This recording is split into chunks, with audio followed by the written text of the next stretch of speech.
तो कैसे हैं आप लोग? आई होप आप सब अच्छे होंगे और मैं आकाश आप सभी का स्वागत करता हूं आपके अपने YouTube channel AKS star class में। तो बच्चों, आज के क्लास में हम लोग गॉस के नियम के अनुप्रयोग का दूसरा अनुप्रयोग पढ़ने वाले हैं, जिसमें हम लोग देखने वाले हैं बच्चों एक समान रूप से आवेशित अचालक चादर या फिर कह सकते हो प्लेट के कारण वैद्युत क्षेत्र की तीव्रता।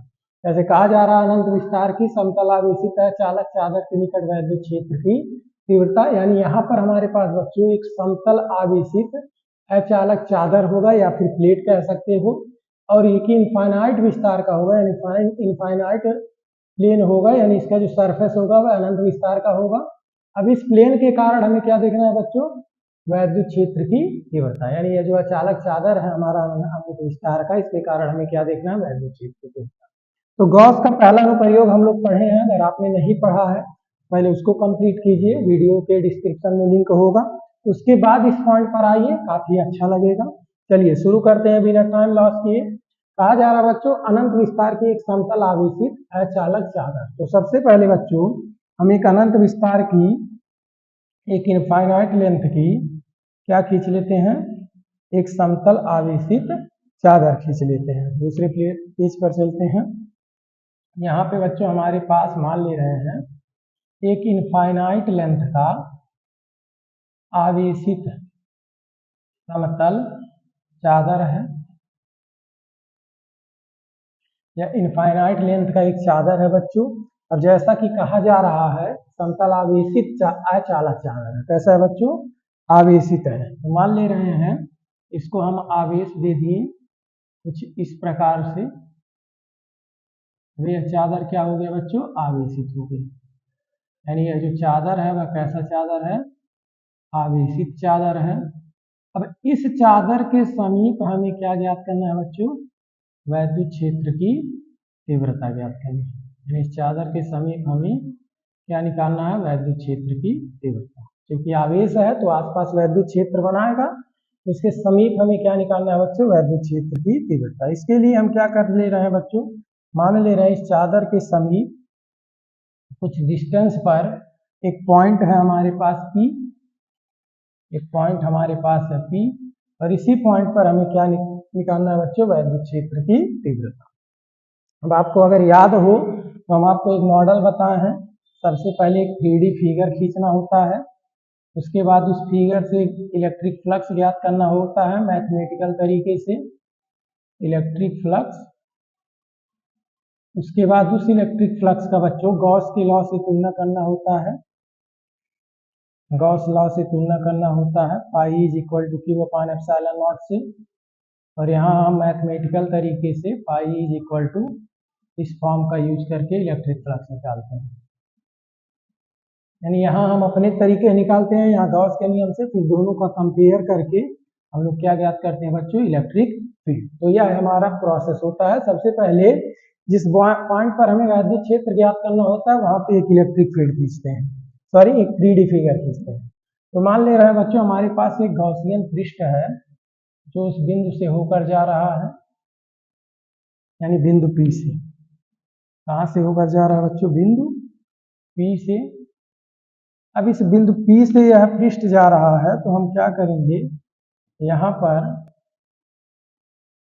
इस तरह से एक गॉसियन पृष्ठ खींच लेंगे जो कि बेलनाकार है, क्योंकि कैसा है बच्चों? बेलनाकार है।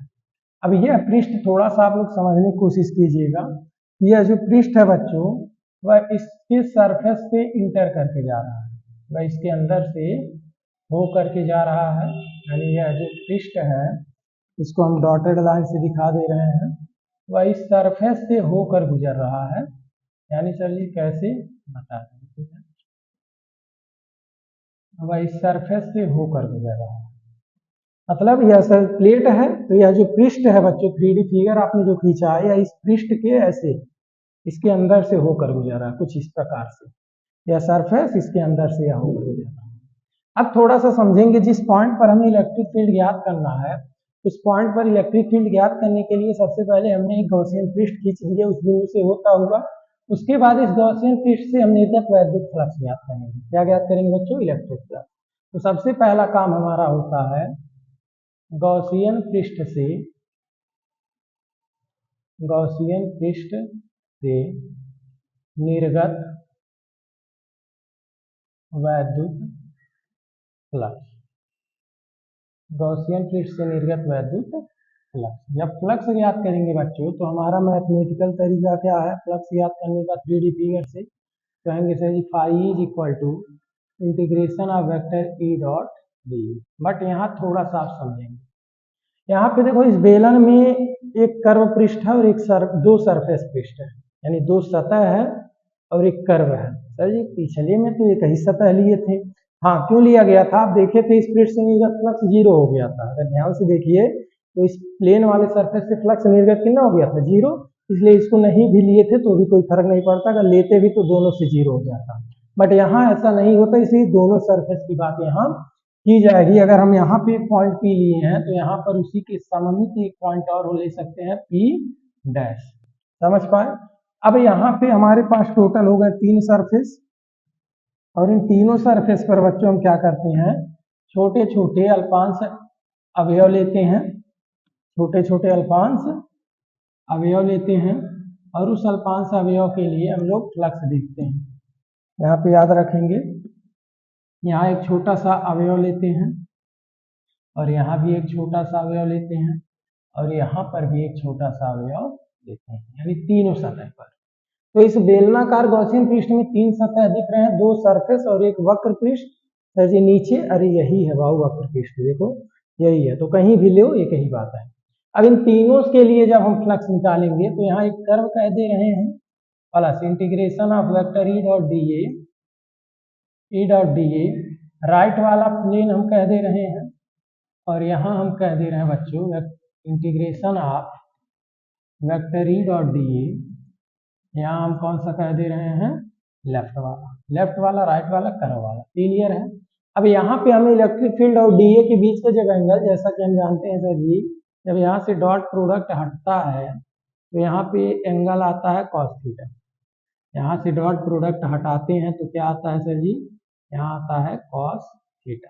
सेम चीज वहाँ भी यही होगा, राइट वाले के लिए भी E D A cos theta, और सेम यही पॉइंट लेफ्ट वाले के लिए भी E D A cos theta. अब यहाँ पे एंगल हम अगर पता करना चाहें तो ध्यान से समझिएगा, यह एंगल इलेक्ट्रिक फील्ड और एरिया वेक्टर के बीच होता है, यानी वैद्युत क्षेत्र और क्षेत्रफल के दोनों के डायरेक्शन के बीच का एंगल होता है। तो अगर इसको हम ज्ञात करना चाहें तो ध्यान से समझेंगे, यहाँ पर सबसे पहले इस सरफेस के लिए देखिए इलेक्ट्रिक लाइन्स बाहर निकलेंगी, ऐसे प्लेन है, चार्ज इस पर है, तो इस तरह से इलेक्ट्रिक लाइन क्या होंगी, बाहर निकलेंगी, यानी इस पॉइंट से इलेक्ट्रिक लाइन जो होगा बच्चों वह बाहर की तरफ होगा। अब यह सरफेस जो है, यही तो सरफेस है, तो इसका डायरेक्शन किधर दिख रहा है, उधर दिख रहा है, तो यहाँ पे डीए का भी डायरेक्शन उधर होगा बाहर की तरफ, इस वजह से दोनों के बीच का कोण कितना होगा 0। सेम वही पॉइंट यहाँ भी होगा, अगर बात करें तो ई इधर होगा और डीए भी इधर ही होगा, और यहाँ इन दोनों के बीच का कोण भी कितना होगा 0 होगा। क्या यह बात समझ में आया होगा, शायद समझ पाए होंगे। तो यहाँ पर भी दोनों क्या हो गए हैं, यहाँ पर भी अगर हम देखें ध्यान से तो इलेक्ट्रिक फील्ड और क्षेत्रफल का दिशा दोनों आउटवर्ड है, बाहर की तरफ है, इस वजह से यहाँ भी एंगल कितना हो गया बच्चों, यहाँ भी एंगल हो गया है 0। यहाँ सर जी लाइंस तो इधर जा रहा है, बिल्कुल लाइंस इधर जा रहे हैं, इलेक्ट्रिक लाइंस तो सर इधर गुजर रहा है, जी सर ऐसे बेलन है, इलेक्ट्रिक लाइंस तो इधर जा रहा है, लेकिन इसकी सरफेस का एरिया कहाँ होगा, ऊपर। सर जी नीचे ले ले तो एक ही बात है कि इधर भी ले सकते हो। यहाँ पे अगर देखो इस डीए को थोड़ा हम क्या करें, थोड़ा सा समझने की कोशिश करेंगे। यहाँ ई और डी एक ही डायरेक्शन में था, जिस वजह से इनके बीच का कोण कितना हो गया जी, इनके बीच का कोण कितना बनेगा बच्चों 90। तो यहाँ पे अब इन एंगल को जब हम पुटअप करेंगे बच्चों तो फाई इज इक्वल टू हमें क्या मिलेगा, integration of E D A, यहाँ कॉस कितना होगा 90 अंश। सर जी राइट वाले के लिए क्या होगा, ध्यान से देखो राइट वाले के लिए क्या होगा, तो राइट वाले के लिए हो जाएगा बच्चों ई डी ए कॉस 0 अंश। सेम यही पॉइंट लेफ्ट वाले के लिए अगर देखो तो ई डी ए कॉस 0। क्या इतना बात समझ में आया, कॉस 90 अंश का मान 0 होता है, गुना करोगे पूरा 0 हो जाएगा, यहाँ 1, यहाँ भी क्या 1, यानी यहाँ पे फाई ई बराबर बच्चों या तो पूरा वैल्यू 0 बचा क्या? चलिए बचा केवल ED ए, बिल्कुल। यहाँ पे भी क्या बचा लेफ्ट वाले के लिए? तो लेफ्ट वाले के लिए भी सर जी बचा ED। क्या इतना बात समझ में आया? अब अगर दोनों को हम थोड़ा सा सॉल्व करें, थोड़ा सा समझे दोनों को, तो यहाँ से आप कह सकते हो सर जी E तो आएगा बाहर और A का डिफरेंशियल इंटीग्रेशन क्या हो जाएगा? A प्लस यहाँ से भी आएगा बाहर, यहाँ क्या हो जाएगा? A। यानी फाई E बराबर हम कह सकते हैं, फाई E बराबर सर जी 2EA, फाई E बराबर 2EA। क्या यह बात समझ में आया? तो हमने क्या किया बच्चों, इस गॉसियन पृष्ठ से निर्गत वैद्युत फ्लक्स ज्ञात कर लिया, जो कि हमारा कितना आ गया? 2EA। अब थोड़ा सा इस मॉडल को देखिए, अपने अनुसार 3D फिगर खींचा, इलेक्ट्रिक फ्लक्स ज्ञात किया मैथमेटिकल तरीके से। अब गॉस के नियम से डायरेक्ट हम लोग वैद्युत फ्लक्स कहेंगे कि गॉस के अनुप्रयोग से या नियम से। यहाँ जैसे ही कहोगे बच्चों गॉस के नियम से जो इलेक्ट्रिक फ्लक्स होगा वह सर जी होगा Q upon epsilon not equation. अब दोनों का जैसे ही आप तुलना करोगे बच्चों समीकरण 1 में 2 से, तो आप पाओगे क्या सर जी? 2EA बराबर Q अपान एप्सिलॉन नॉट। अगर हमें यहाँ से E निकालना है तो कह सकते हैं Q upon 2 epsilon not E। Clear है? अब यहाँ एक पॉइंट यूज होगा बच्चों, पृष्ठ आवेश घनत्व, जैसा कि आप जानते हो यह होता है Q अपान क्या E। पहला पार्ट इसका देखिएगा, या सारे पॉइंट्स क्लियर होंगे, सॉरी दूसरे पार्ट में डिस्क्रिप्शन में लिंक दे देंगे, ये सारे पॉइंट्स क्लियर हो जाएंगे आपके। दूसरा या तीसरा पार्ट है जिसमें हम लोग आवेशों के वितरण की बात किए हैं। यहाँ पे बच्चों जब आवेश को हम पृष्ठ पे वितरित करते हैं तो वहाँ बात होता है पृष्ठ आवेश घनत्व का, जो कि होता है sigma is equal to Q upon. तो अगर यहाँ से आप Q ज्ञात करेंगे बच्चों तो आपका आएगा सिग्मा इंटू, क्या होगा? Sigma into. और जैसे ही यहाँ E का मान रखेंगे तो कहेंगे क्या? सिग्मा इंटू A अपान क्या होगा बच्चों? 2 एप्सिलॉन नॉट A। A से A कैंसिल, यहाँ हमें मिलेगा का सिग्मा अपान। बात समझ में आया? न्यूटन का। तो यह है आपका बच्चों इलेक्ट्रिक फ्लक्स हो गया, किसके कारण? किसी गॉसियन पृष्ठ के, सॉरी अनंत विस्तार के समतल आवेशित अचालक चादर के कारण। किसके कारण बच्चों? अनंत विस्तार के समतल आवेशित अचालक चादर के कारण। क्या है? फिर से पूरा पॉइंट आप समझने की कोशिश करेंगे।